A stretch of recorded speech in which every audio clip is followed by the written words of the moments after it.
Boa noite. Hoje estamos no 6º episódio da série Os Bastidores da Bíblia. Uma forma diferente, original e profunda de degustar a verdade da Palavra de Deus, as curiosidades presentes no texto bíblico. Então sejam todos bem-vindos. Uma boa noite a Margarete, a Deise. Boa noite a todas vocês que estão chegando, a todos vocês, a Rosa Lúcia. Boa noite a todos, sejam bem-vindos aos Bastidores da Bíblia, esse encontro semanal que nós temos aqui de aprofundamento bíblico, de reflexão sobre a riqueza e a beleza da Palavra de Deus. Seja bem-vinda também a Márcia Romano, seja bem-vindo a Socorro, sejam bem-vindas todas. Boa noite, grande boa noite a todas vocês. Estamos então... a Regina também, seja bem-vinda. Estamos já no 2º mês, né, dos Bastidores da Bíblia. Tivemos todo o mês de maio, né, com 4 episódios. Agora já estamos no 2º episódio do mês de junho. E hoje vamos tratar de um tema muito interessante, ainda que para a maioria das pessoas não consegue identificar a importância do tema. Isso é verdade, quando a gente fala de coração na Bíblia. Mas depois do episódio de hoje vocês vão notar como é um tema tão central e, claro, totalmente ligado com a festa, com a solenidade de amanhã que nós temos, né, do Sagrado Coração de Jesus e com a festa do sábado, que é do Imaculado Coração de Maria. Tá bom? Então sejam bem-vindos a minha querida Eleusa, o João Bosco, a Sandra, a Norma, a Juliana, todos sejam bem-vindos aqui nesta noite de quinta-feira, que tradicionalmente dedicamos à reflexão sobre a Palavra de Deus, naquilo que em geral não se trata, naquilo que em geral não se conhece ou não se dá muita atenção, por isso os bastidores da Bíblia, né? Então sejam todos bem-vindos, uma boa noite a todos vocês, né?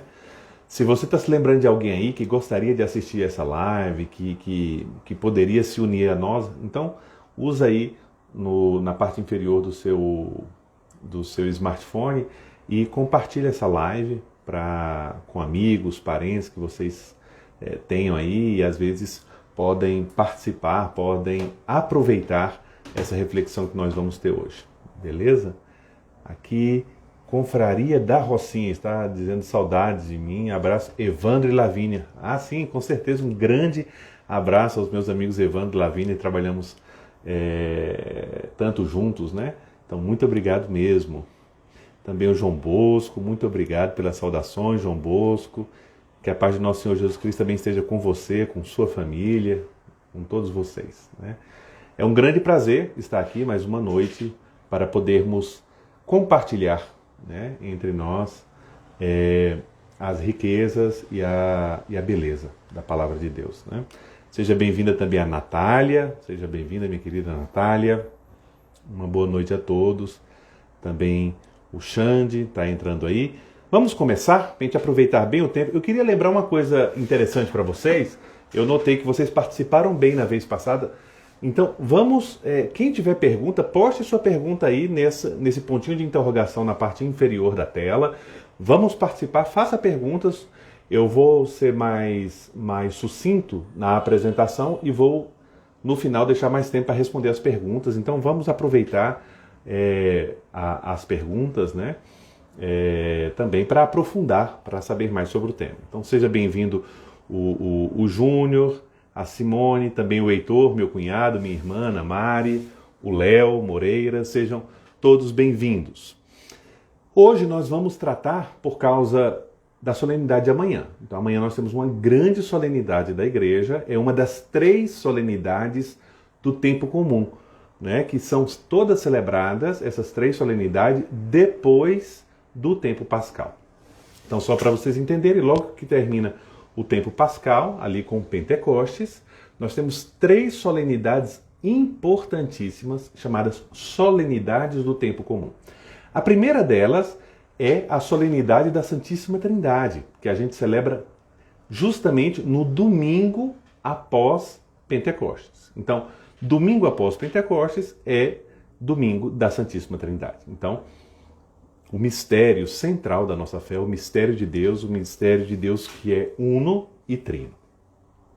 Depois tivemos, na quinta-feira passada, então, a segunda quinta-feira depois de Pentecostes é a solenidade do corpo de Cristo, Corpus Christi, né, em que se celebra o grande mistério da Eucaristia.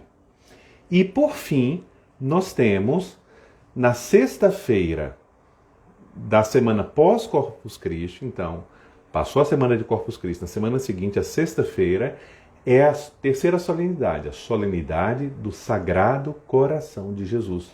Que o sentido dessa solenidade, para a gente entender bem e saber até por que nós temos a devoção ao Sagrado Coração de Jesus, porque a igreja tem tanto isso durante toda a sua história, com várias manifestações, várias ênfases diferenciadas, é importante a live de hoje, saber o fundamento bíblico de toda a devoção, do amor ao Sagrado Coração de Jesus e que coração é esse coração de Cristo, né? Então, em primeiro lugar, eu gostaria de conversar com vocês um pouco sobre o sentido da palavra coração, né? Se a gente olhar, por exemplo, a palavra coração no dicionário, no nosso dicionário português, brasileiro, nós vamos ver que coração é uma palavra que se presta a três sentidos, né? Que a gente usa bem, coração, no dia de hoje, atualmente.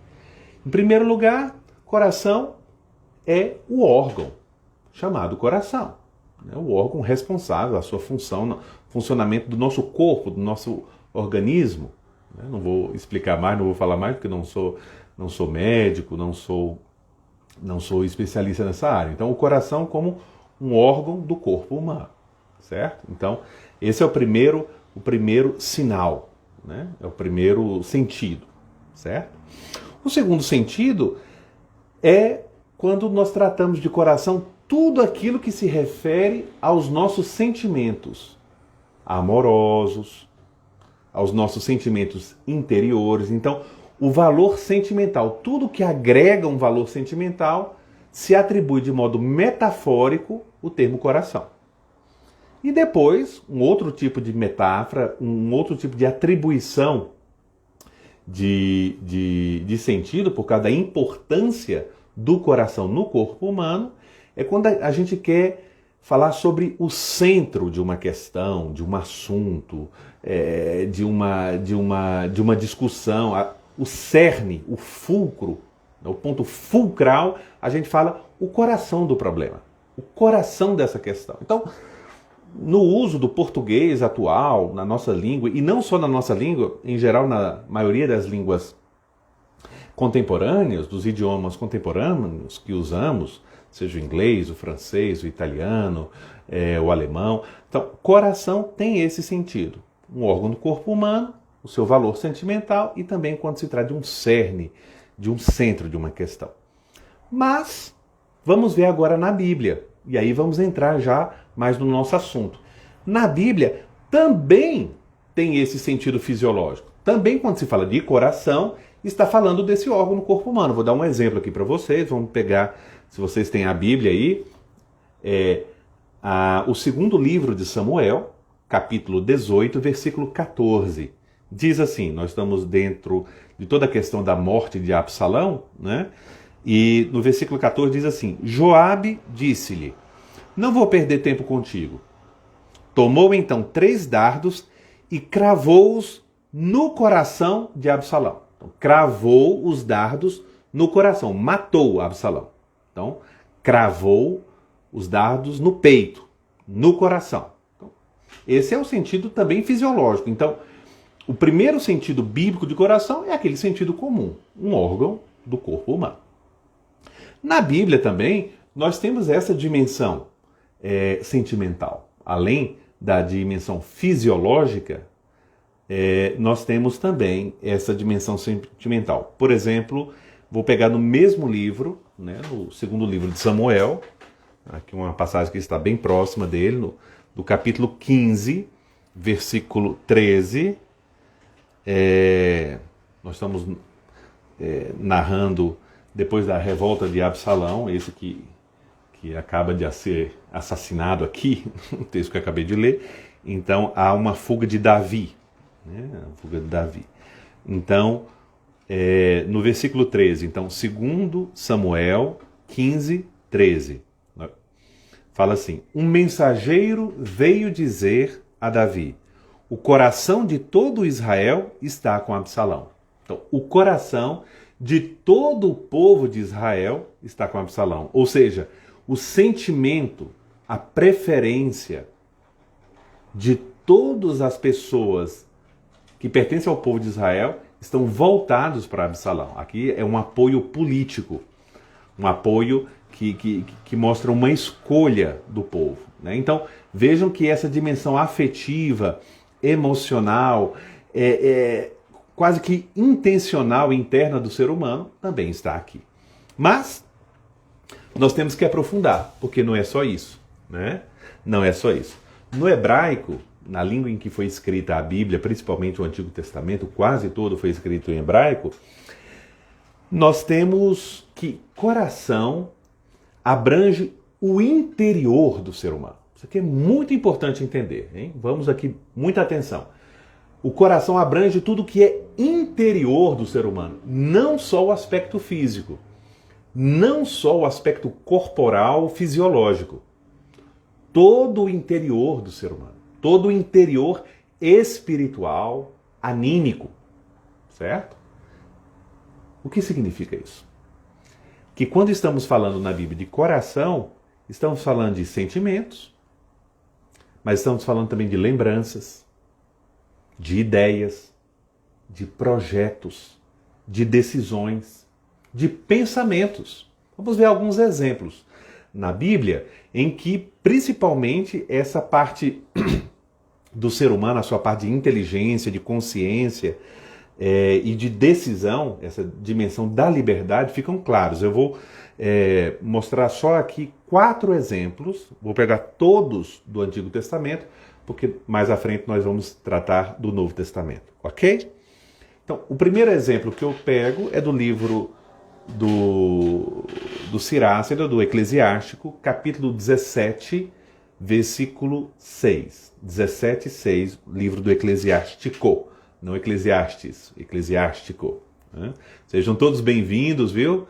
Que estão chegando agora aqui na nossa live. E quero lembrar a todos que quem tiver dúvida, quem quiser fazer pergunta, clique aí no ponto de interrogação na parte inferior da tela e escreva a sua pergunta, que no final vou, pelo menos, me esforçar por respondê-las, tá? Vamos lá. Então, o primeiro exemplo dessa interpretação mais rica, mais ampla da palavra coração, temos então no livro do Eclesiástico.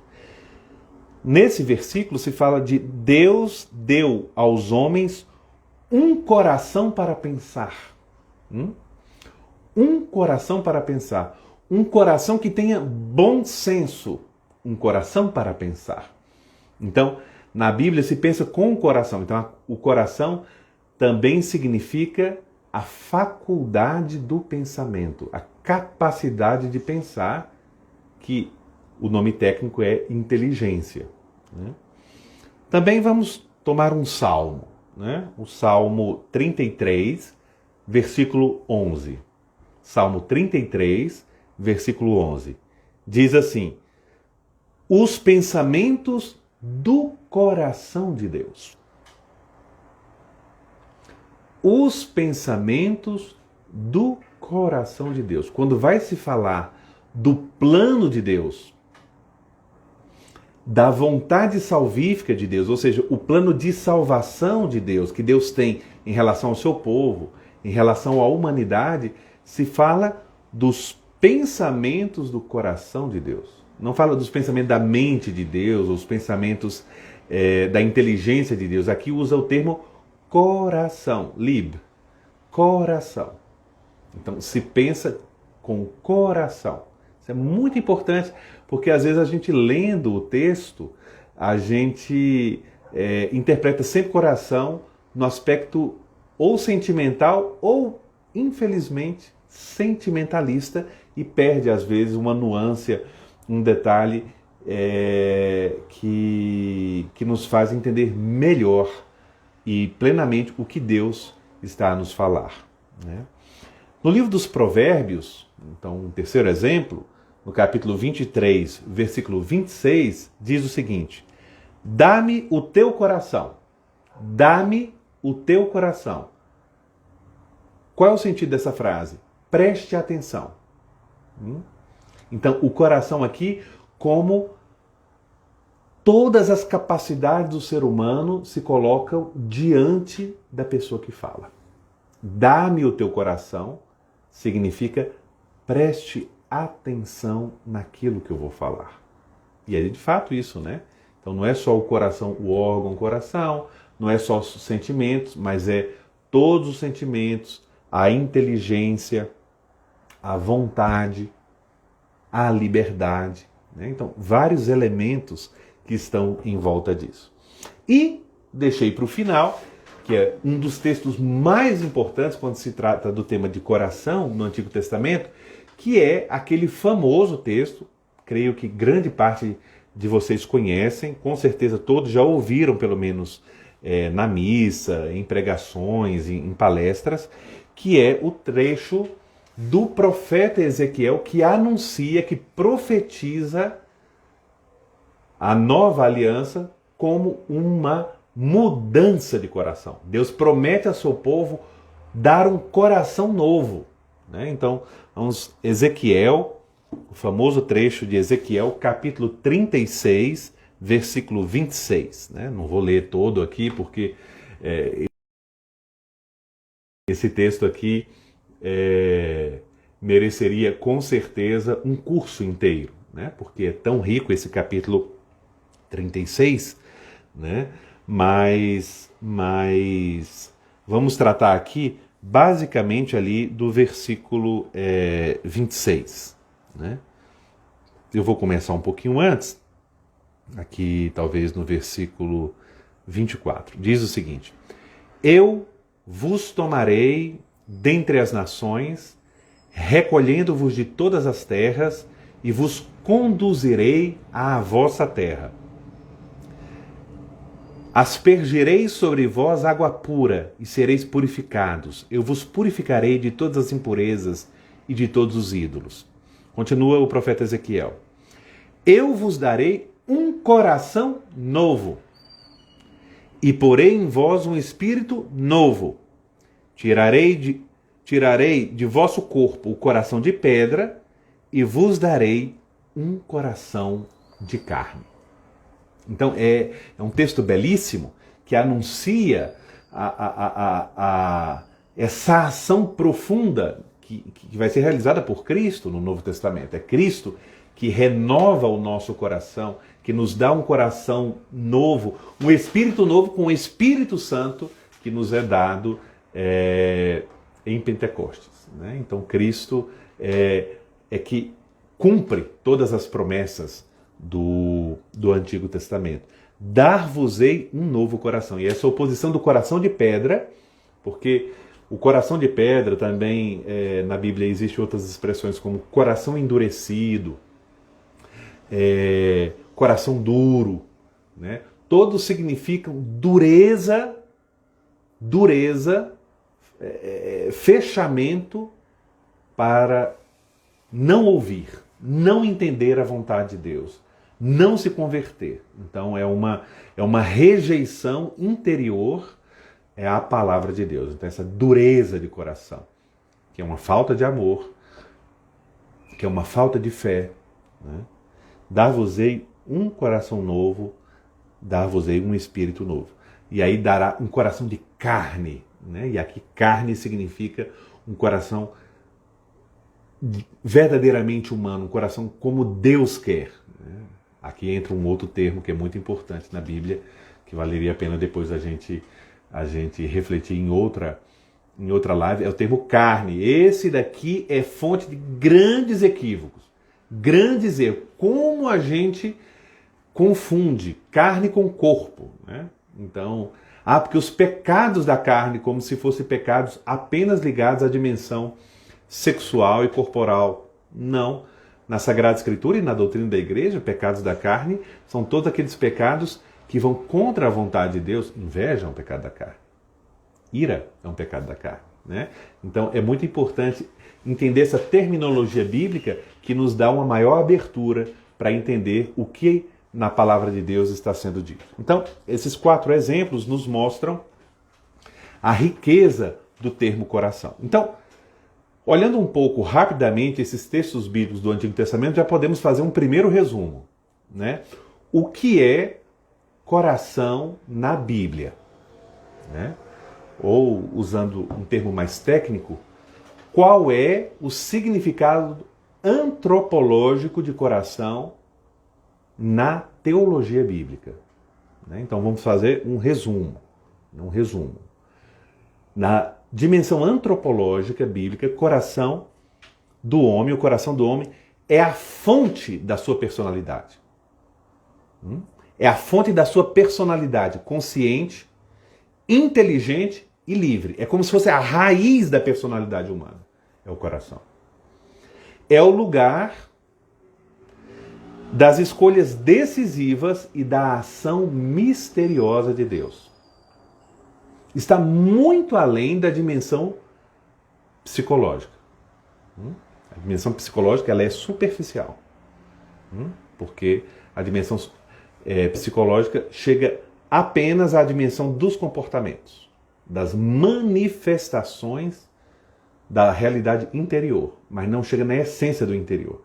A essência do interior, ela chega na dimensão da alma. Aí é que está o coração. O coração, se poderíamos usar uma expressão de teologia espiritual, é a raiz da alma. É a raiz da personalidade humana, a personalidade inteligente e livre. E por isso a raiz dos nossos sentimentos também, de nossas emoções, que é uma dimensão importante do nosso interior. Mas vimos um pouco o que é coração no Antigo Testamento. Agora vamos dar um segundo passo, que, na minha opinião, é o mais importante nessa noite. Vamos ver como Jesus trata o tema do coração. Como nas palavras de Cristo aparece esse assunto do coração. Né? E aí vamos ver 5 pontos. Né? Poderíamos falar de muitas e muitas coisas, belíssimos textos bíblicos. Eu vou me restringir apenas a 5 aspectos, por motivos didáticos, para ficar mais claro e para também respeitar o nosso tempo. Né? Então, em primeiro lugar, para Jesus, no ensinamento de Cristo, o mal, a maldade, o mal verdadeiro, vem do coração do homem. Tá tudo... Estão conseguindo me ouvir? Todos estão conseguindo me ouvir? Me dê um ok aí, um aceno. Estão me conseguindo ouvir? Acho que houve um problema de rede. Estão me conseguindo ouvir? Tudo ótimo? Beleza. Então vamos lá. Então, para Jesus, isso é muito importante entender. Né? É muito importante entender. Para Jesus, o mal vem do coração humano. Vem do coração humano. E isso nós vamos ver numa passagem, que eu vou ler agora aqui para vocês, que é bem conhecida, mas às vezes não se colhe esse detalhe, que é Mateus capítulo 15, versículos de 15 a 20. Mateus capítulo 15, versículos de 15 a 20. Jesus está naquela questão sobre o que é puro e o que é impuro com os judeus, né? E aí Pedro toma a palavra e diz: explica-nos essa parábola. E Jesus respondeu: também vós ainda não entendeis? Não compreendeis que tudo que entra pela boca vai ao ventre e depois é expelido para a fossa? O que sai da boca, porém, vem do coração. E isso é que torna alguém impuro. É do coração que saem as más intenções, homicídios, adultérios, fornicações, roubos, falsos testemunhos, blasfêmias. Isso é que torna alguém impuro. Comer sem lavar as mãos não torna ninguém impuro. Então, a primeira coisa interessante aqui, em que Jesus deixa bem claro, é que a origem da maldade humana está no coração humano, lá, na sede, né, dos pensamentos, das decisões, dos sentimentos. É lá que está a sede. Então, para Jesus, não existe, o mal não penetrou no ser humano por influência da sociedade. Não. O homem tem um princípio de possibilidade de mal, tanto de suas más inclinações como de sua liberdade, que pode, infelizmente, escolher pelo mal, né? Então isso é muito importante. E aí Jesus vem do coração, em latim, de corde, né? De corde, do coração. O coração como origem do mal verdadeiro, né? Que aí é que está toda a questão do pecado, da necessidade de salvação, né? Da necessidade de conversão, né? Tudo está em torno dessa verdade. O segundo aspecto do coração nas palavras de Jesus é quando Jesus apresenta a exigência divina de generosidade interior. Quando Jesus fala para os seus discípulos o que ele espera deles, o caminho da felicidade para eles, o caminho da santidade, ele sempre coloca um caminho de exigência interior, ou seja, de crescimento, de dilatação do coração, né? Jesus fala de um coração bem disposto para receber a palavra de Deus, por exemplo, na parábola do semeador, né? Um coração. Então, o terreno é a comparação do coração disposto, aberto para acolher a palavra. Jesus fala de amar a Deus de todo o coração, citando o Deuteronômio. Quando fala do perdão, perdoar os inimigos, perdoar do fundo do coração.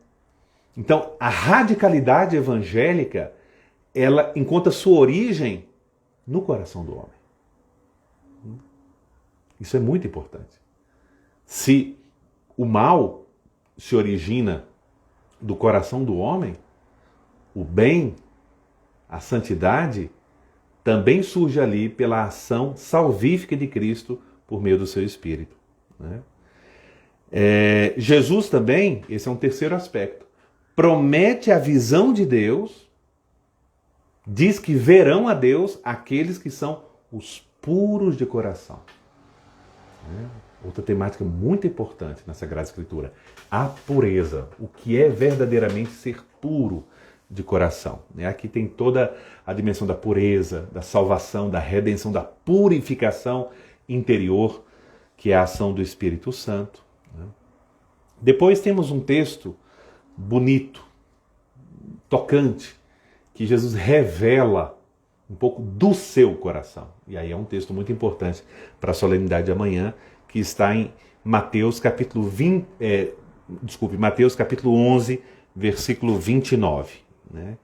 Então, diz assim, 11, vou ler do 28 ao 30.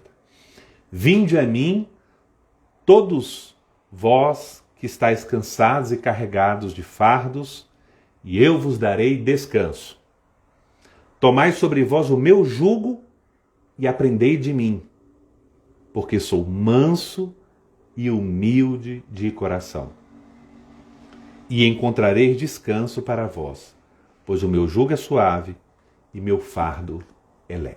Então, Jesus convida os discípulos, aqueles que acreditam nele, a descansar nele, porque ele é manso e humilde de coração. Então, essa mansidão de Cristo, essa humildade de Cristo é um tema muito importante, tanto para entender a espiritualidade de Jesus Cristo, como para entender também a nossa espiritualidade e a vontade de Deus em relação a nós. E por último, o quinto aspecto que eu queria mostrar para vocês sobre Jesus e o tema do coração é lembrar de um texto que nós já estudamos lá no tempo pascal, no mês de abril, que é o o evangelho dos discípulos de Emaús, né? E os discípulos, depois de terem reconhecido a presença de Cristo ali ao partir o pão, reconhecem que enquanto Jesus falava, enquanto Jesus explicava para eles as Escrituras, o seu coração se iluminava, se aquecia. Então, a ação de Cristo no coração dos discípulos, né? No coração dos discípulos. Então, tudo isso, e aí já estamos terminando, ainda não apareceu nenhuma pergunta, hein? Será que vocês não têm dúvida? Vamos anotando aí a pergunta na parte inferior da nossa tela, onde tem uma interrogação, tá bom? Isso nos leva a entender melhor a solenidade que vamos celebrar amanhã, a solenidade do Sagrado Coração de Jesus, né? É muito importante porque, se a gente vai olhar, por exemplo, nos documentos da igreja, né?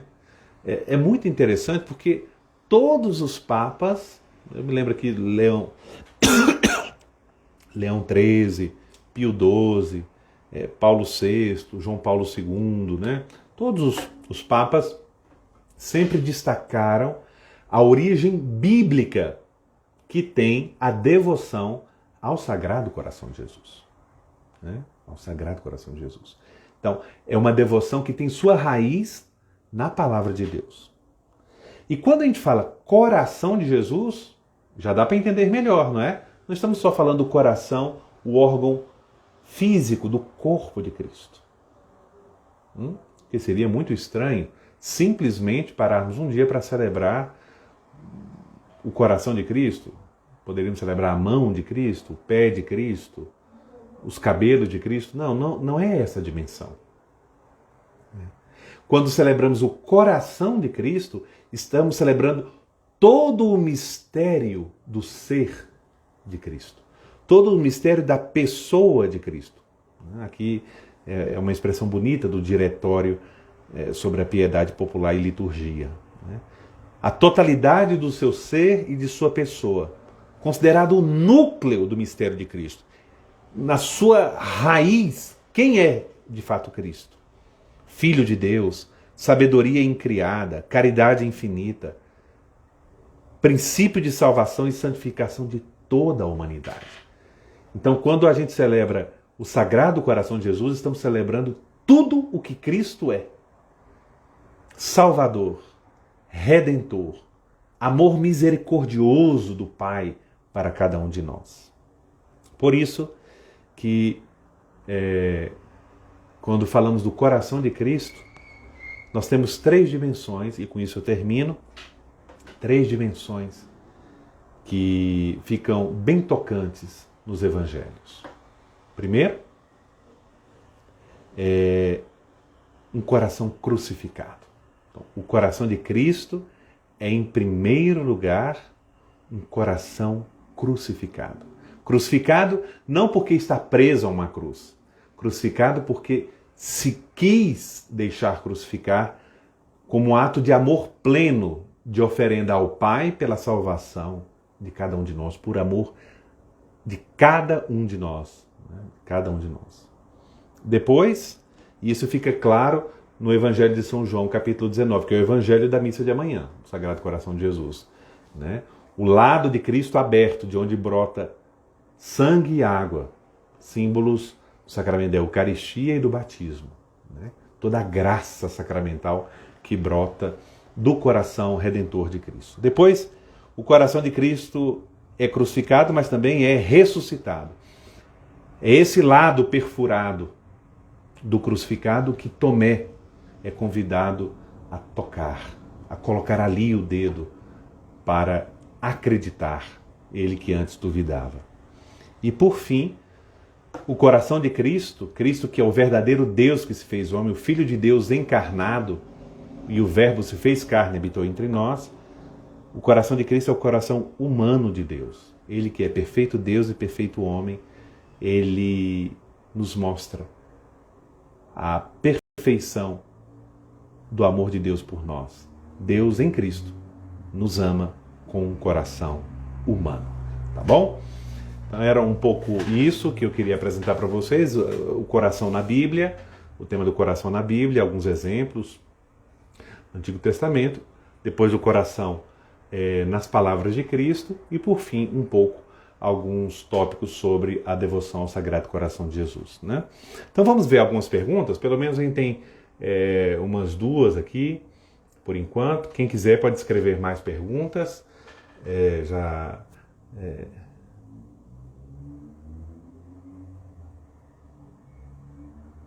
Exatamente, aqui tem uma observação de uma jovem, a Lohane, que diz que adoração, sacramentos, estudo bíblico vão nos cristificando, ou seja, nos santificando, né? Cristificar é nos assemelhar a Cristo, nos fazer outros Cristos. Isso começa desde o dia do nosso batismo, a tal ponto que Jesus vai estar transformando o nosso coração num coração puro. Exatamente, é o coração de Cristo que nos purifica, a Eucaristia, a graça de Cristo, né? que nos purifica.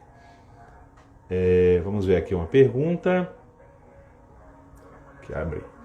O que seria, do ponto de vista teológico, ser manso e humilde de coração e ainda os puros de coração? Então,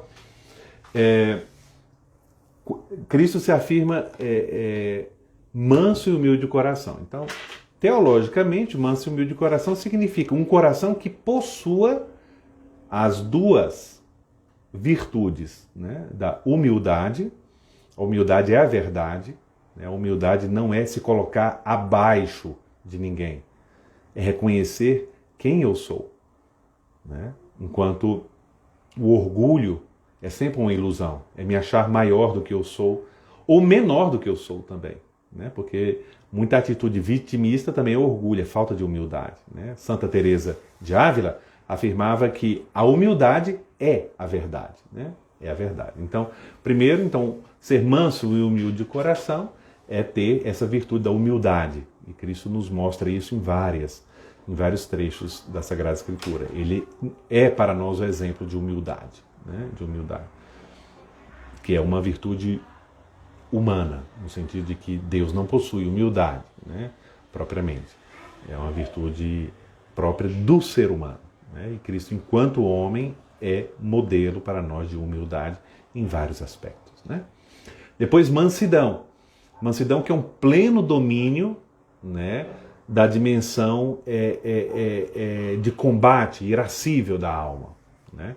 Então, a mansidão não é ser passível, não é ser morto ou apagado, não. A mansidão é saber ter um coração sereno nas mãos de Deus, né? Então, isso primeiro, o manso e humilde de coração. Depois, puros de coração, tem desde a pureza de pensamentos, né? A pureza de pensamentos, né, em vários aspectos da vida, a pureza de sentimentos, né, e a pureza de escolhas, de decisão. Então, é a pureza quando ela abrange, né, vários aspectos da nossa vida. Por exemplo, a hipocrisia, fingir ser o que eu não sou, é uma falta contra a pureza de coração, por exemplo, né? Tá bom? Vamos ver aqui. Tem uma outra pergunta. Teria alguma explicação para que os estudos científicos apontarem que nos milagres da Eucaristia se encontraram fibras do miocárdio, do ventríloco esquerdo e o sangue indica ser vivo? Olha, não saberia, não tenho detalhes sobre isso. Com certeza há livros que explicam melhor, principalmente sobre alguns milagres eucarísticos, como o de Lanciano, que tem, de fato, essa constatação de alguns elementos do coração físico, né, que seria de Cristo e tal, mas eu não saberia explicar. Isso é uma área que eu não tenho muito conhecimento, né, mas tem obras interessantes sobre isso, né? Pode pesquisar sobre alguns milagres eucarísticos, principalmente aquele de Lanciano, na Itália.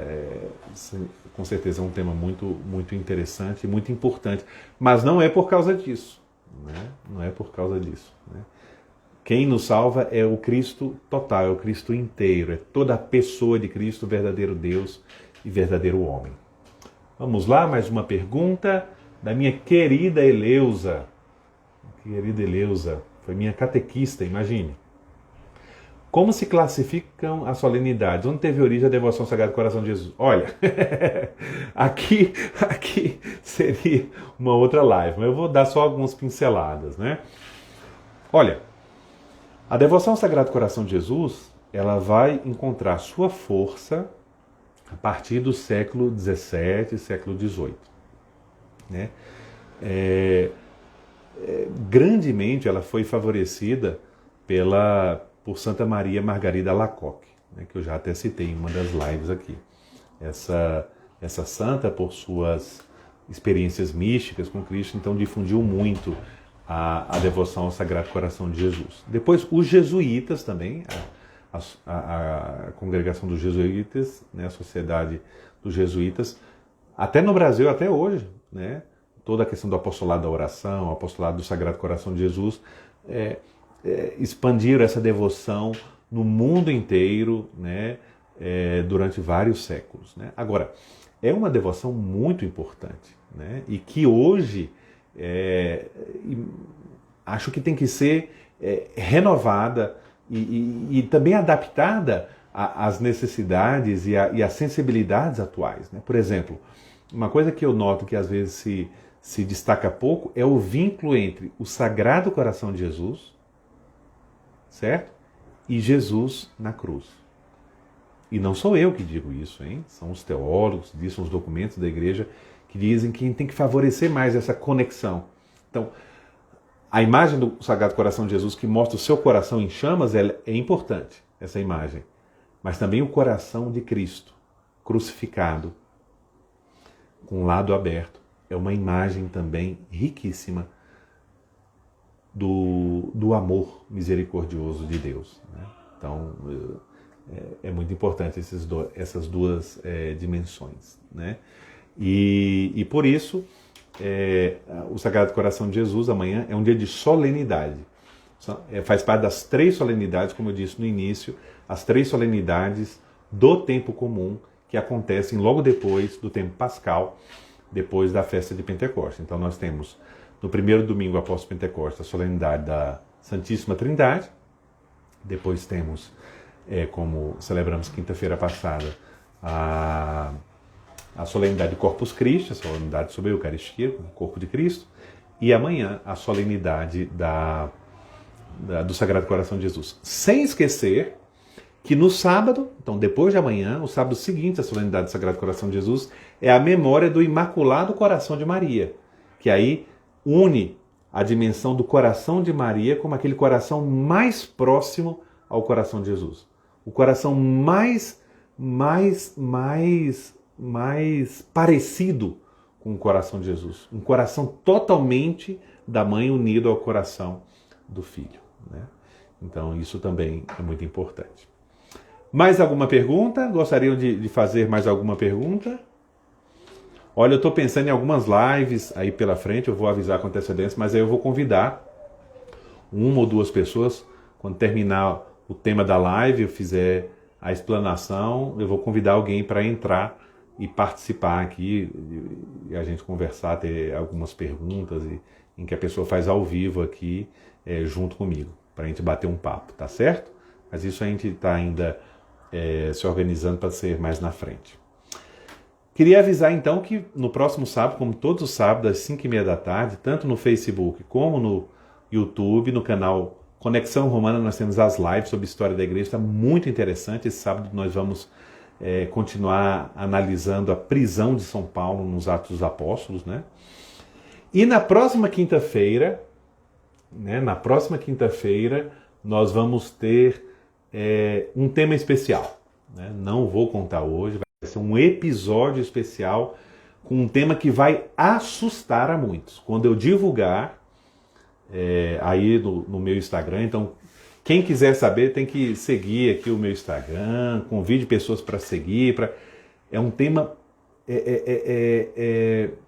assustador no bom sentido, que pouca gente fala e que muita gente tem dúvida, né?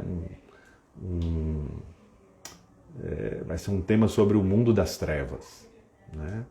Então nós vamos, a partir dos textos bíblicos, vamos nos questionar sobre algo muito interessante, que tem um impacto direto sobre a nossa vida de católicos, pessoas que acreditam em Cristo, que querem ser santos, que querem ser fiéis a Nosso Senhor, mas é muito importante. Então, próxima quinta-feira, não percam, 17 de junho, tema especial, né? Episódio especial, tema secreto ainda, não vou divulgar, mas se preparem, com certeza vocês vão gostar. Nós vamos ter nos bastidores da Bíblia, ao longo do ano, vocês sabem, nós estamos começando, estamos só no segundo mês, mas provavelmente em agosto nós vamos ter uma maratona de São José, né? Uma semana inteira só sobre São José. Setembro é o mês da Bíblia, então nós vamos ter uma temática especial em setembro, né? E vamos ter também temas sobre purgatório, céu, inferno, juízo final e juízo particular, ou seja, os novíssimos ou escatologia, né? Então tem muita coisa interessante vindo por aí e estamos juntos, né? Sigam aqui o meu perfil e sempre a gente vai colocar temas interessantes que possam acrescentar e que possam ajudar você a não simplesmente achar que a Bíblia é importante. Não simplesmente achar que deveria ler mais a Bíblia. Não. Que você tenha certeza da beleza, da verdade e da grandeza da palavra de Deus, que é luz para os nossos passos. E vamos terminar essa live de hoje invocando o Sagrado Coração de Jesus, né? Jesus, manso e humilde de coração, fazei o nosso coração semelhante ao vosso. Uma boa noite a todos e até sábado. Forte abraço!